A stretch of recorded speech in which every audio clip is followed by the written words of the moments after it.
unfortunate they're not missing more from defense. RENTON, Washington, app. The good news for the Seattle Seahawks is that no one on their defense was suspended for the chaos that ensued at the conclusion of their trip to Jacksonville. They still could be significantly undermanned heading into the most important game of the regular season to date.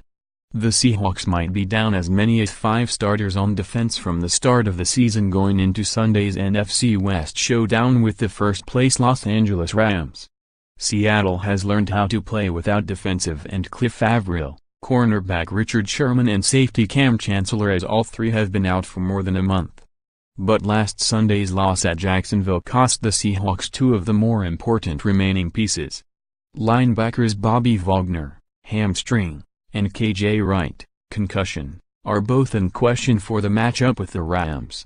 Seattle coach Pete Carroll said Wright is still going through concussion protocol, while Wagner wants to play but won't test the injury until later in the week. It's a challenging scenario for Seattle to be facing going against the number 2 scoring offense in the NFL. We've been under it before many times. This doesn't seem that much different. We're not taking it any different. Our approach isn't any different. Next guy up and away we go, Carroll said Wednesday. The guys have to rally around those guys as they step in, and that's part of what you're calling for. Everyone has to rally. It could have been far worse.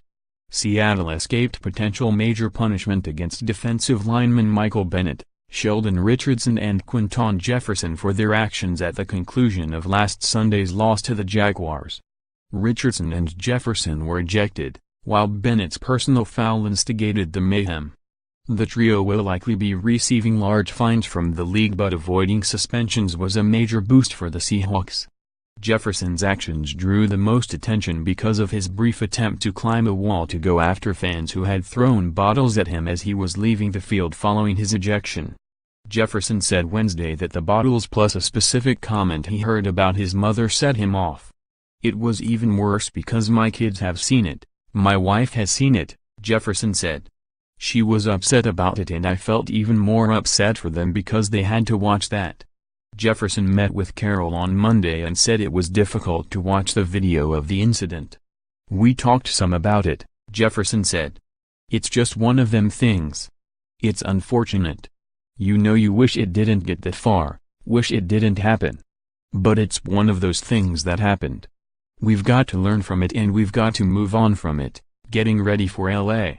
While the Seahawks will have 3 key defensive linemen, the uncertainty surrounding Wagner is significant. Wagner was in contention for Defensive Player of the Year despite playing through a nagging hamstring injury that was aggravated in the first minute of the second half against Jacksonville. Almost immediately after Wagner left the field, the Seahawks became vulnerable. Seattle trailed 3-0 when Wagner left. It allowed 27 points over the final 29 minutes with Wagner on the sideline.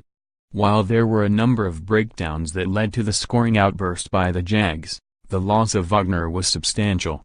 Wagner has talked extensively in recent weeks about the importance of communication with Chancellor and Sherman out and trying to making sure their replacements are in the correct coverages.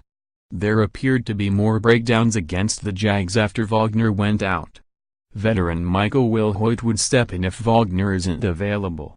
"He's very upbeat and very positive," Carroll said of Wagner. "He's planning on getting ready. That's what he's doing."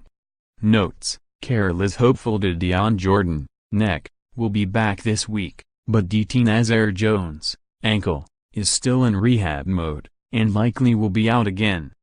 RB Mike Davis, ribs, is expected to play after leaving Sunday's game early. Davis had 66 yards rushing prior to his injury. For more NFL coverage, http://www.pro32.app.org and http://www.twitter.com/app_NFL